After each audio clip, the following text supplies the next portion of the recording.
Hi hello every one, എല്ലാവർക്കും മാഷൻ ടീച്ചറിൻ്റെ മറ്റൊരു പുതിയ വീഡിയോയിലോട്ട് ഒരിക്കൽ കൂടി സ്വാഗതം. നാളെ 1ാം ക്ലാസ്സിലെ കൊച്ചു കൂട്ടുകാർക്ക് ഇൻറ്റഗ്രേഷൻ ഡേ 2 അഥവാ ഉത്കൃതനം 2ാം ദിവസമാണ് പരീക്ഷ വരുന്നത് അല്ലേ. അപ്പോൾ ടീച്ചർ നിങ്ങൾക്കുള്ള പരീക്ഷാ ചോദ്യങ്ങളും അവയ്ക്കുള്ള ഉത്തരങ്ങളുമായിട്ട് എത്തിയിട്ടുണ്ട് കേട്ടോ. അപ്പോൾ അതിലോട്ട് പോകുന്നതിന് മുന്നേറ്റ് മറ്റൊരു കാര്യം കൂടി ടീച്ചർക്ക് പറയാനായിട്ടുണ്ട്. കൂട്ടുകാർക്ക് നാളത്തെ പരീക്ഷയ്ക്ക് പ്രതീക്ഷിക്കാവുന്ന കുറച്ച് കാര്യങ്ങളൊക്കെ പറഞ്ഞുകൊണ്ട് ടീച്ചർ ഒരു വീഡിയോ ക്ലാസ് കൂടി ഇട്ടിട്ടുണ്ട്. അപ്പോൾ എല്ലാ കൂട്ടുകാരും എന്ത് ചെയ്യുക, എക്സാമിന് പോകുന്നതിനായിട്ട് മുന്നേ തീർച്ചയായിട്ടും വീഡിയോ കാണാനായിട്ട് മറക്കരുതേ. ഓക്കെ മക്കളെ, നമുക്ക് നമ്മുടെ പ്രവർത്തനത്തിലോട്ട് പോവാം അല്ലേ. അതിലോട്ട് പോകുന്നതിന് മുന്നേയായിട്ട് നമ്മുടെ ചാനൽ ആദ്യമായിട്ട് കാണുന്ന ഏതെങ്കിലും കൂട്ടുകാരുണ്ടെങ്കിൽ ചാനൽ സബ്സ്ക്രൈബ് ചെയ്യാനും വീഡിയോ നിങ്ങളുടെ ബെസ്റ്റ് ഫ്രണ്ടിന് ഷെയർ ചെയ്യാനായിട്ട് മറക്കരുതേ. ഓക്കെ മക്കളെ, പ്രവർത്തനം നോക്കിക്കേ. വായിക്കാം, പാടാം, എഴുതാം. പൂവിനെ കുറിച്ച് പാടൂ.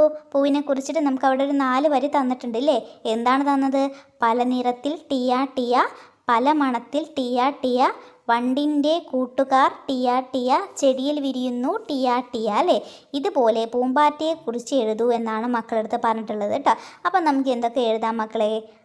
പല നിറത്തിൽ ടിയ ടിയ എന്നുള്ളത് എഴുതാം അല്ലേ. നമുക്ക് പൂമ്പാറ്റകളെ പല നിറത്തിൽ കാണാൻ പറ്റും. പിന്നെ നമുക്ക് എന്തെഴുതാം? പാറി നടക്കും ടിയ ടിയ എന്ന് എഴുതാം അല്ലേ. പിന്നെയോ ആരുടെ കൂട്ടുകാരൻ എന്നെഴുതാം? പൂവിൻ്റെ കൂട്ടുകാർ ടിയ ടിയ എന്നെഴുതിക്കൂടെ. അതുപോലെ തന്നെ ചെടിയിൽ നിന്നും തേന്നുകരും ടിയ ടിയ, അങ്ങനെ നമുക്ക് എഴുതാമല്ലോ. അപ്പോൾ കൂട്ടുകാർക്ക് ഇഷ്ടമുള്ള രീതിയിൽ വരികൾ ചേർത്ത് എഴുതാവുന്നതാണ്. അടുത്ത ക്വസ്റ്റ്യൻ നോക്കിക്കേ.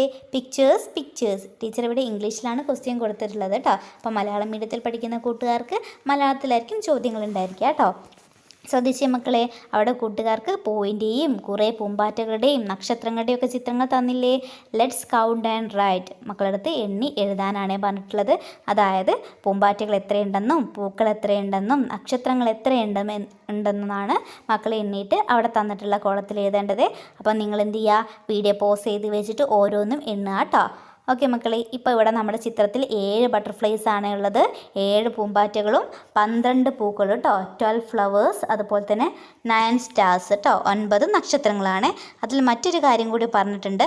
Right the number of pictures from the smallest to the largest. അതായത് നമുക്ക് ഓരോ ചിത്രത്തിൻ്റെ എണ്ണം നമ്മൾ കണ്ടെത്തിയില്ലേ, ആ എണ്ണത്തെ ചെറുതിൽ നിന്ന് വലുതിലേക്ക് എഴുതാനാണ് പറഞ്ഞിട്ടുള്ളത്. അപ്പോൾ മക്കൾ ആദ്യം ഏതെഴുതണം? 7 അല്ലേ, അതായത് 7. പിന്നെ ഏതെഴുതണം? 9, 9. അത് കഴിഞ്ഞിട്ട് 12 കേട്ടോ, 12. 7, 9, 12 എന്നുള്ള രീതിയിലാണ് മക്കൾ എഴുതേണ്ടത്. ഓക്കെ മക്കളെ, ഇനി നമുക്ക് അടുത്തൊരു ചോദ്യം നോക്കാം.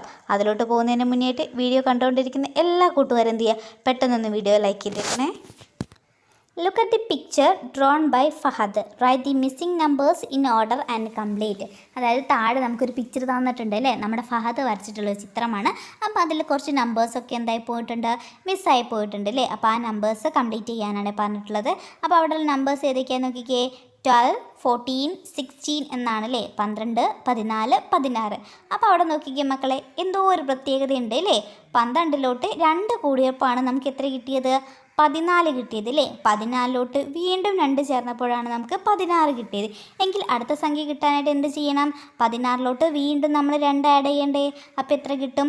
18. പിന്നെ എത്ര കിട്ടും? 20, 22, 24 എന്നിങ്ങനെ കിട്ടും അല്ലേ. അപ്പോൾ 2 വിധം മക്കൾ എന്ത് ചെയ്യണം?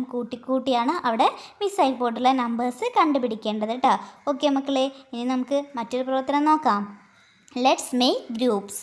അവിടെ 3 കൂട്ടുകാരുണ്ട് കേട്ടോ. അവരെന്ത് ചെയ്യാണ്?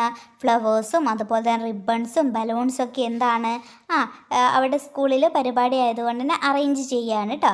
അപ്പോൾ എന്ത് ചെയ്യണം? 20 ഫ്ലവേഴ്സിനെ 2 സൈഡിലായിട്ട് വെക്കണം. അതുപോലെ തന്നെ 20 റിബണും അതുപോലെ 2 സൈഡിൽ വെക്കണം. 20 ബലൂണും 2 സൈഡിൽ വെക്കണം കേട്ടോ. അപ്പോൾ ഏതൊക്കെ രീതിയിലാണ് അവയെ അറേഞ്ച് ചെയ്യാൻ പറ്റുക എന്നുള്ളതാണ് മക്കളത്ത് ചോദിച്ചത്. അപ്പം നമുക്ക് 20നെ എങ്ങനെ അറേഞ്ച് ചെയ്യാം? 10, 10 എന്ന് പറഞ്ഞിട്ട് ഒരു സെറ്റ് എഴുതാം അല്ലേ. പിന്നെ അടുത്തത് 20 റിബണിനെ നമുക്ക് എങ്ങനെ എഴുതാം? 15, 5 എന്ന് പറഞ്ഞിട്ട് നമുക്ക് എഴുതാം അല്ലേ. പിന്നെയോ ബലൂണിനെയോ 18, 2 എന്ന് പറഞ്ഞിട്ട് എഴുതാം അല്ലേ. അല്ലെങ്കിൽ 17, 3 എന്ന് പറഞ്ഞിട്ട് എഴുതാം. 19, 1 എന്നൊക്കെ പറഞ്ഞിട്ട് നമുക്ക് എന്ത് ചെയ്യാം? വിവിധ രീതിയിൽ അതിനെ അറേഞ്ച് ചെയ്യാൻ പറ്റും അല്ലേ. അപ്പം മക്കൾക്ക് ഇഷ്ടമുള്ള രീതിയിൽ എന്ത് ചെയ്യുക? 20നെ 3 രീതിയിൽ അറേഞ്ച് ചെയ്യുക കേട്ടോ. ഓക്കെ മക്കളെ, ഇനി മറ്റൊരു ക്വസ്റ്റ്യൻ നോക്കൂ. കഥ എഴുതാനുള്ള ഒരു ചോദ്യമാണ്. അതിനായിട്ട് മക്കൾക്ക് അവിടെ ഒരു പിക്ചർ തന്നിട്ടുണ്ട്. ആ പിക്ചർ നോക്കിയിട്ട് മക്കളടുത്ത് സ്വയം ഒരു കഥ എഴുതാനാണ് പറഞ്ഞിട്ടുള്ളത്. അപ്പോൾ നിങ്ങൾ ആദ്യം എന്ത് ചെയ്യണം, ആ പിക്ചർ കണ്ടിട്ട് നിങ്ങളുടെ മനസ്സിലേക്ക് എന്താണോ, ഏത് കഥയാണോ വരുന്നത് അതാദ്യം മക്കൾ എന്ത് ചെയ്യുക, ഓർത്ത് വെക്കുക കേട്ടോ. അതിനുശേഷം മാത്രം എന്ത് ചെയ്യുക, എഴുതാനായിട്ട് സ്റ്റാർട്ട് ചെയ്യുക കേട്ടോ. അപ്പോൾ അവിടെ പിക്ചറിൽ എന്താണ് മക്കളെ കാണുന്നത്? നമ്മുടെ ഒരു കൂട്ടുകാരി എന്ത് ചെയ്തു, ഒരു പെൻസിലിൻ്റെ ഒരു ചിത്രം വരച്ചു അല്ലേ. പെട്ടെന്ന് എന്താണ് സംഭവിച്ചത്? ആ ചിത്രത്തിലെ പെൻസിലിന് എന്ത് വന്നു, ചിറക് വന്നു അല്ലേ. ചിറക് വന്നപ്പോൾ പിന്നീട് എന്ത് സംഭവിച്ചിട്ടുണ്ടായിരിക്കും? കുട്ടി എന്ത് ചെയ്തിട്ടുണ്ടായിരിക്കും, പെൻസിലിൻ്റെ പുറത്ത് കയറിയിട്ടുണ്ടായിരിക്കും അല്ലേ. അങ്ങനെ അവർ രണ്ടുപേരും എന്ത് ചെയ്തിട്ടുണ്ടാവും, നാടെല്ലാം ചുറ്റിക്കറങ്ങി കണ്ടിട്ടുണ്ടായിരിക്കും അല്ലേ.